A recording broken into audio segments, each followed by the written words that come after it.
ಒಂದು ಮನೆಯಲ್ಲಿ ಸನಾತನ ಧರ್ಮ ಉಳಿಬೇಕು ಅಂತ ನಾವು ತುಂಬ ಮಾತಾಡ್ತೇವೆ. ಆದರೆ ಮನೆಯಲ್ಲಿ ನಮ್ಮ ಒಂದು ಪ್ರಯತ್ನ ನಾವು ಮಾಡಲೇಬೇಕು. ಅದೇನು ಅಂದರೆ ಒಂದು ಸಣ್ಣ ಉಪಾಸನೆಯನ್ನು ನಾವು ಇಟ್ಕೊಳ್ಬೇಕು. ದಿನವೂ ಕೂಡ ಎಷ್ಟು ಜನ ನಾವು ದೇವರ ಎದುರುಗಡೆ ಒಂದು 10 ನಿಮಿಷ ಆದರೂ ಕೂರ್ತೇವೆ ಅಂತ ಇಲ್ಲಿ ನಾವು ಲೆಕ್ಕ ಮಾಡಿದರೆ ಬಹಳ ಸಂಖ್ಯೆ ಕಡಿಮೆ ಸಿಗ್ತದೆ. ಅದಕ್ಕೆ ನಾನು ಇವತ್ತು ನಿಮ್ಮೆಲ್ಲರಲ್ಲಿ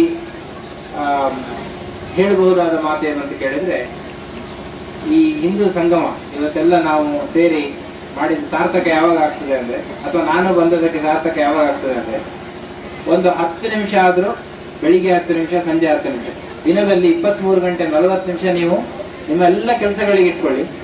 ಒಂದು 20 ನಿಮಿಷ ಉಪಾಸನೆಗಾಗಿ ನಾವು ಇಡಬೇಕು. ಈ ಉಪಾಸನೆ ಬಹಳ ಮುಖ್ಯ. ಯಾಕೆ ಅಂದರೆ ದೇವರಿಗೂ ನಮಗೂ ಒಂದು ಕನೆಕ್ಷನ್ ತಗೊಳ್ಳುವಂಥ ಒಂದು ಸಂದರ್ಭ. ದೇವರಿದ್ದಾನೆ, ನಮ್ಮನ್ನು ರಕ್ಷಣೆ ಮಾಡ್ತಾನೆ ಅನ್ನುವ ಬಲವಾದ ನಂಬಿಕೆಯಿಂದ ಒಂದು 20 ನಿಮಿಷ ನಾವು ದಿನದಲ್ಲಿ ಧ್ಯಾನದ ಸಮಯವನ್ನು ಇಟ್ಕೊಳ್ಬೇಕು. ಇನ್ನೊಂದು, ಎಲ್ಲ ಹಿರಿಯರಿದ್ದೀರಿ, ಮನೆಯಲ್ಲಿ ಒಂದು ಹೊತ್ತಾದರೂ ಕೂಡ ನಮ್ಮ ಮನೆ ಮಂದಿಯೊಟ್ಟಿಗೆ ಕೂತು ಊಟ ಮಾಡುವಂಥ ಒಂದು ಅಭ್ಯಾಸವನ್ನು ನಾವು ಬೆಳೆಸ್ಕೊಳ್ಬೇಕು. ಅಂದರೆ ನಮ್ಮ ಮನೆಯಲ್ಲಿ 5 ಜನ ಇರ್ಬೋದು, 10 ಜನ ಇರ್ಬೋದು. 10 ಜನ ಎಲ್ಲ ಈ ಸಿಟಿಯಲ್ಲೆಲ್ಲ ಕಷ್ಟ, ಎಲ್ಲ ನ್ಯೂಕ್ಲಿಯರ್ ಫ್ಯಾಮಿಲೀಸ್ ಅಂತ ಈಗ ಚಿಕ್ಕದಾಗಿದೆ. ಆದರೆ ಮುಂದೊಂದು ದಿವಸ ನಾವು ಈ ಥರ ಕೂಡಿ ಬಾಳುವಂಥ ಒಂದು ಸಂದರ್ಭವನ್ನು ಏರ್ಪಾಟಾದರೂ ಮಾಡಿಕೊಳ್ಬೇಕು. ಒಕೇಶನಲ್ಲಿ ಒನ್ಸ್ ಇನ್ 3 months ಯಾವಾಗಾದ್ರೂ ಮೂರು ತಿಂಗಳಿಗೆ ಒಮ್ಮೆ ಆದರೂ ನಾವು ಸೇರ್ತೇವೆ ಅನ್ನುವಂಥ ಒಂದು ಸಂಕಲ್ಪಗಳನ್ನು ಮಾಡ್ಕೊಳ್ಬೋದು. ಅಲ್ಲ, ಇವತ್ತು ನಾವು ಯೋಚನೆ ಮಾಡಿದರೆ ನಾಳೆ ಆಗದೆ ಇರ್ಬೋದು. ಅದರ ಮಾರನೇ ದಿವಸ ಸ್ವಲ್ಪ ನಮ್ಗೆ ಮಾಡಲಿಕ್ಕೆ ಪ್ರಯತ್ನ ಮಾಡಿದರೆ ಆಗ್ತದೆ. ಹಾಗಾಗಿ ಅದನ್ನು ಪ್ರಾರಂಭ ಎಲ್ಲಿಂದ ಮಾಡಬೇಕಂದ್ರೆ, ಮನೆಯಲ್ಲಿ ನಾವು 3-4 ಹೊತ್ತು ಊಟ ಮಾಡ್ತೇವೆ. ಆನಂತರ ಒಬ್ಬೊಬ್ರು ಒಂದೊಂದು ಟೈಮಿಗೆ ಬಂದು ಊಟ ಮಾಡುವ ಒಂದು ಸಂದರ್ಭ ಇರ್ತದೆ. ಅದೆಲ್ಲ ಒಂದು ಸ್ವಲ್ಪ ನಮ್ಮ ಬದಲಾವಣೆ ಮಾಡಿಕೊಂಡು ಒಂದು ರಾತ್ರಿಯ ಅಥವಾ ಒಂದು ಹೊತ್ತು, ಯಾವತ್ತಾದ್ರೂ ಒಂದು ಹೊತ್ತು ದಿನದಲ್ಲಿ ಎಲ್ಲರೂ ಮನೆಯವರೆಲ್ಲರೂ ಕೂಡಿ ಊಟ ಮಾಡುವಂಥ ಒಂದು ಸಂದರ್ಭವನ್ನು ನಿರ್ಮಾಣ ಮಾಡಿಕೊಳ್ಬೇಕು. ಆ ಹೊತ್ತಿಗೆ ಮತ್ತೆ ಟಿವಿ ಇರಬಾರ್ದು, ಮೊಬೈಲ್ ಇರಬಾರ್ದು, ಅದನ್ನು ದೂರ ಇಡಬೇಕು.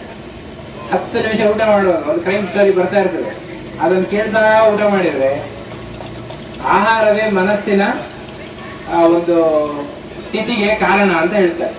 ಹಾಗಾಗಿ ಆಹಾರ ಶುದ್ಧವಾಗಿರಬೇಕು. ಸಾತ್ವಿಕ ಆಹಾರ, ಆದಷ್ಟು ನಾವು ಸಾತ್ವಿಕ ಆಹಾರ ತಗೊಳ್ಬೇಕು. ಅದರೊಟ್ಟಿಗೆ ಆಹಾರ ತಗೊಳ್ಳುವಾಗ ಒಳ್ಳೆಯ ಚಿಂತನೆ ಇಟ್ಕೊಂಡು ಆಹಾರವನ್ನು ತಗೊಳ್ಬೇಕು. ಹಾಗಾಗಿ ಅಂತ ಎಲ್ಲ ವಿಷಯಗಳನ್ನು ಬಿಟ್ಟು ಯಾರದೇ ಫೋನ್ ಬರಲಿ, ಒಂದು 10 ನಿಮಿಷ ನೀವು ಮೊಬೈಲನ್ನು ಆ ಕಡೆ ಇಟ್ಟು, ಮನೆಯಲ್ಲಿ ನನ್ನ ಮಗು ಏನು ಮಾಡ್ತಾ ಇದ್ದಾನೆ, ಮಗ ನಿನ್ನ ಕಷ್ಟ ಏನು ಅಂತ ಮಗನನ್ನು ಕೇಳುವಂಥ, ಮಗಳನ್ನು ಕೇಳುವಂಥ ಒಂದು ಸಂದರ್ಭವನ್ನು ನಾವು ತಯಾರು ಮಾಡ್ಕೊಳ್ಬೇಕು. ಹಾಗಾಗಿ ನನಗೆ ನನ್ನ ಅಪ್ಪ ಒಬ್ಬ ಇದ್ದಾನೆ ಅಂತ ಅವರಿಗೆ ಒಂದು ಭಾವನೆ, ಅಂದರೆ ಒಂದು ಪ್ರೀತಿಯ ಭಾವನೆ ಅವರಲ್ಲಿ ಬೆಳಿಬೇಕು ಮಕ್ಕಳಲ್ಲಿ. ಹಾಗಾಗಿ ಏನೇ ಒಂದು ತಪ್ಪು ಮಾಡ್ಲಿಕ್ಕೆ ಹೊರಟವರು ಕೂಡ ನಿಮ್ಮ ಹತ್ರ ಈ ಥರ ಒಂದು ಅನ್ನಿಸ್ತಾ ಇದೆ, ಮಾಡ್ಬೋದಾ ಅಂತ ಕೇಳುವಂಥ ಒಂದು ಸಂದರ್ಭ ಏರ್ಪಾటు ಮಾಡಬೇಕು. ಆವಾಗ ನಮ್ಮ ಮಕ್ಕಳು ನಮ್ಮೊಟ್ಟಿಗೆ ಇರಲಿಕ್ಕೆ, ಮುಂದೆ ಅವರು ದಾರಿ ತಪ್ಪದಂತೆ ಆಗಲಿಕ್ಕೆ ಅದು ಕಾರಣ ಆಗ್ತದೆ. ಹಾಗಾಗಿ ಒಟ್ಟಿಗೆ ಕೂತು ಒಂದು ಅವರ ಕಷ್ಟ ಸುಖಗಳನ್ನು ಕೇಳಿ ಆ ನಂತರ ಒಂದು ಒಟ್ಟು ಕೂತು ಊಟ ಮಾಡುವಂಥ ಒಂದು ಸಂದರ್ಭವನ್ನು ನಿರ್ಮಾಣ ಮಾಡಿಕೊಳ್ಳೋಣ. ಅದರೊಟ್ಟಿಗೆ ಊಟ ಮಾಡುವ ಮುಂಚೆ ಏನೊಂದು ಆಹಾರ ಇದೆ ಅದನ್ನು ದೇವರಿಗೆ ನಿವೇದನೆ ಮಾಡಿ ಊಟ ಮಾಡುವಂಥ ಒಂದು ಪದ್ಧತಿ. ಅಂದರೆ ಒಂದು ನೀರಿದ್ರೆ ನಿಮ್ಮ ಮನೆಯಲ್ಲಿ, ಆ ನೀರನ್ನು ಪ್ರೋಕ್ಷಣೆ ಮಾಡಿ ಆ ನಂತರ ಇದು ದೇವರು ಕೊಟ್ಟದ್ದು ಆಹಾರ ಅಂತ ಚಿಂತನೆ ಮಾಡಿ ಆ ನಂತರ ಸ್ವೀಕಾರ ಮಾಡೋದು ಅಷ್ಟೇ. ನೈವೇದ್ಯ ಅಂದರೆ ಅದೇ ನೈವೇದ್ಯ. ಅಂದರೆ ದೇವರು ಬಂದು ಹಿಡ್ಕೊಂಡು ಹೋಗೋದಿಲ್ಲ, ನೀವು ಇಟ್ಟದ್ದನ್ನು ಹಿಡ್ಕೊಂಡು ಹೋದ್ರೆ ಮತ್ತೆ ಮಾರದಿನ ಯಾರು ನೈವೇದ್ಯ ಮಾಡಲಿಕ್ಕಿಲ್ಲ, ಹಾಗೇನು ಆಗೋದಿಲ್ಲ. ಆದರೆ ಇದು ದೇವರು ಕೊಟ್ಟದ್ದು ಅನ್ನುವ ನೆನಪು ಮಾಡ್ಕೊಳ್ಳೋದೇ ನೈವೇದ್ಯ ಅಂತ. ಹಾಗಾಗಿ ಇದನ್ನು ಸ್ವಾಮಿಗಳು ಮಾತ್ರ ಮಾಡಬೇಕು ಅಥವಾ ಭಟ್ರು ಮಾತ್ರ ಮಾಡಬೇಕು ಅಂತ ಏನಿಲ್ಲ. ಮನೆಯಲ್ಲಿ ಎಲ್ಲರೂ ಕೂಡ ನಿಮ್ಮ ನಿಮ್ಮ ಆಹಾರ, ನೀವೇನು ಆಹಾರ ತಗೊಳ್ತೀರಿ, ನೀವೊಂದು ಹೋಟ್ಲಲ್ಲಿ ಕೂಡ ಇರ್ಬೋದು. ಆವಾಗ ನೀವು ತಿನ್ನುವ ಮುಂಚೆ ನೀವೆಲ್ಲ ಅನಿವಾರ್ಯ ಎಲ್ಲೋ ಹೋಗಿರ್ತೀರಿ ಹೊರಗೆ, ಆವಾಗ ಹೋಟ್ಲಲ್ಲಿ ತಿನ್ಬೋದು. ಆವಾಗಲೂ ಕೂಡ ಮನಸ್ಸಲ್ಲಿ ಇದು ದೇವರು ಕೊಟ್ಟ ಅನ್ನ ಅಂತ ನೀವು ಮನಸ್ಸಲ್ಲಿ ಎಣಿಸಿ ತಿಂದರೆ ಅದೇ ನೈವೇದ್ಯ. ಹಾಗಾಗಿ ಅಂಥ ಒಂದು ಸಂದರ್ಭವನ್ನು ನಿರ್ಮಾಣ ಮಾಡಿಕೊಳ್ಬೇಕು.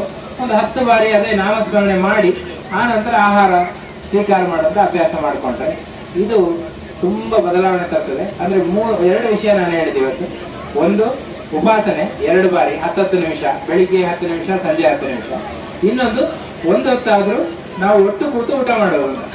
ಈ 2 ಸಂಕಲ್ಪವನ್ನು ಈ ಸರ್ತಿ ಮಾಡೋಣ. ಮುಂದಿನ ವರ್ಷವೂ ಇದೇ ಥರ ಹಿಂದೂ ಸಂಗಮ ಆಗಲಿ, ಅದರ ಮುಂದಿನ ವರ್ಷವೂ ಆಗಲಿ, ಆ ಸೇರುವವರ ಸಂಖ್ಯೆ ಜಾಸ್ತಿ ಆಗಲಿ. ಆದರೆ ಅದರೊಟ್ಟಿಗೆ ನಾನು ಇದನ್ನು ಕೇಳ್ತೇನೆ, ನನ್ನ ಪ್ರಶ್ನೆ, ಆವಾಗ ಕೈ ಎತ್ತುವವರ ಸಂಖ್ಯೆ ಜಾಸ್ತಿ ಆಗುತ್ತೆ. ಹೋದ ವರ್ಷ ಈ ತರ ಹೇಳಿದೆ, ಮಾಡ್ತಿದ್ದೀರಾ ಕೇಳಿದ್ರೆ ಎಲ್ಲರೂ ಕೈ ಎತ್ತಬೇಕು. ಆದ್ರೆ ಸುಮ್ಮನೆ ಕೈ ಎತ್ತದಲ್ಲ, ಮಾಡಿ ಕೈ ಎತ್ತಬೇಕು. ಆವಾಗ ಇದು ಸಾರ್ಥಕ ಆಗ್ತದೆ. ಜೊತೆಗೆ ಯಾರು ಉಪಾಸನೆ ಮಾಡ್ತಾರೋ, ಯಾರು ಚೆನ್ನಾಗಿ ಇದನ್ನೆಲ್ಲ ಅಳವಡಿಸ್ಕೊಂಡು ಬರ್ತಾರೋ, ಹಿಂದೂ ಸಂಸ್ಕೃತಿ ತಾನಾಗಿ ಉಳಿತವೆ. ನಾವೇನು ಮತ್ತೇನು ಪ್ರಯತ್ನ ಮಾಡ್ಬೇಕಿಲ್ಲ.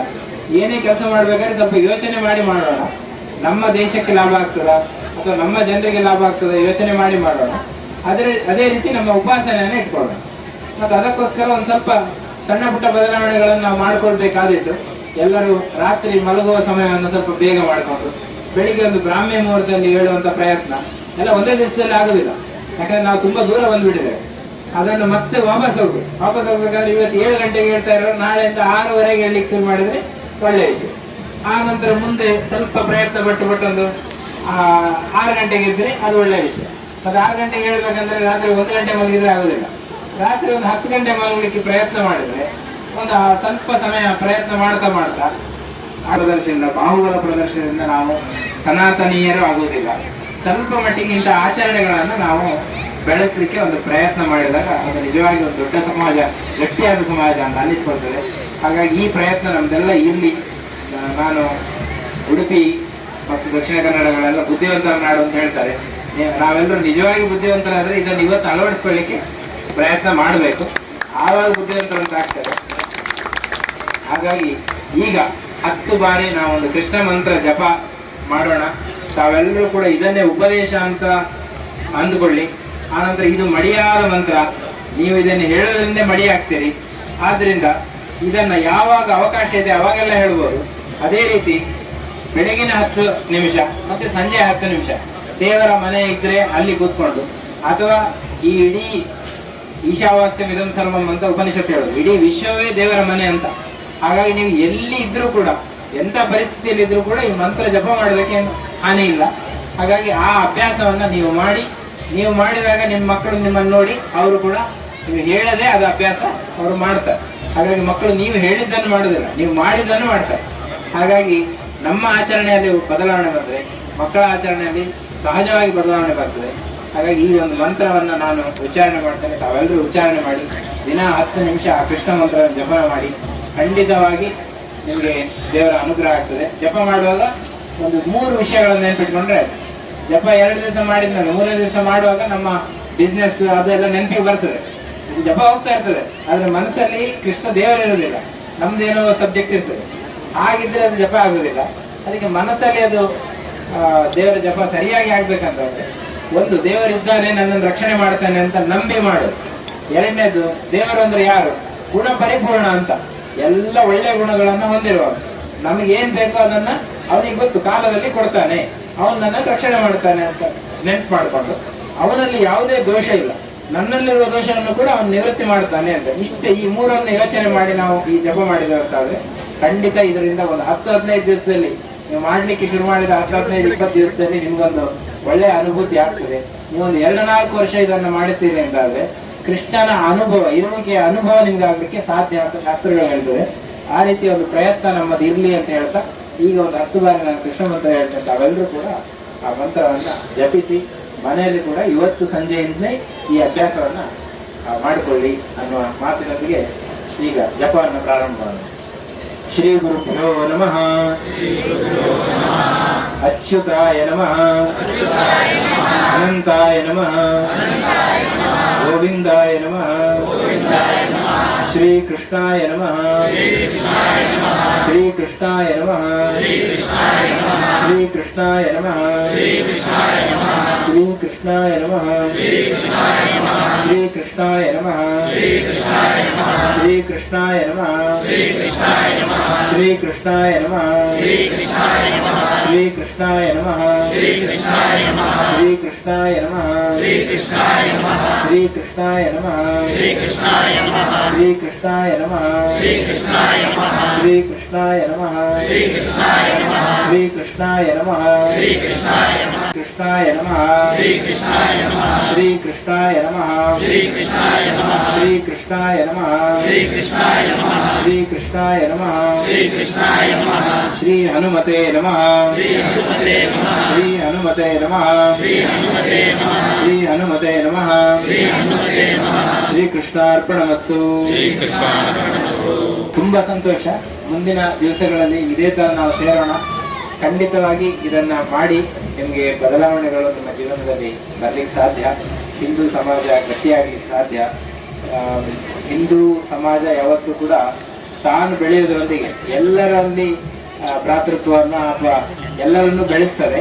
ಹಾಗಾಗಿ ನಮ್ಮ ಧರ್ಮ ತುಂಬಾ ಶ್ರೇಷ್ಠವಾಗಿದೆ. ಇದನ್ನು ನಂಬಿ ನಾವು ಈ ಒಂದು ಸಂಘಟನೆಯನ್ನು ಇನ್ನು ಗಟ್ಟಿಗೊಳಿಸೋಣ ಅಂತ ಹೇಳ್ತಾ ಕೃಷ್ಣಾರ್ಪಣ ಮತ್ತು ಹರೇ.